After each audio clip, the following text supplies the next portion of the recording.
M'agradaria dir-te que tot s'ha acabat. Desperta, era només un malson. Però no, no és cap malson. Em sap greu haver-t'ho de dir, no ho és. I és per això que avui m'he arribat fins ací. M'havia dit, posa una excusa, una mitja mentida o una mitja veritat per no haver de vindre. Perquè el vertigen em paralitza la sang i se m'ha instal·lat una tristesa que em deixa just l'espai per sobreviure. Però, pot ser, precisament per això, és que he de ser-hi. Perquè m'he passat mitja vida mentint-me, mentint-vos, fent veure que tot anava bé. Però no, no és cert, no va bé, que va de pena. I ho has d'admetre perquè no et queda una altra, perquè el somriure un dia se't congela i els ulls se't van apagant i ja no et queda maquillatge per dissimular la pal·lidesa del rostre.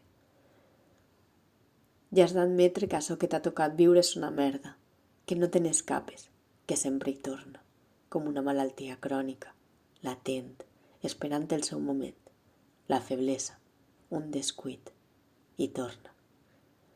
Però avui l'he anat a buscar jo, per mirar-la fit a fit, perquè m'he cansat de fugir, m'he esgotat d'amagar-me, m'he fastiguejat d'arrossegar-la sempre amb mi, aquesta càrrega feixuga que em fa ensopegar a cada tomb del camí. Prou.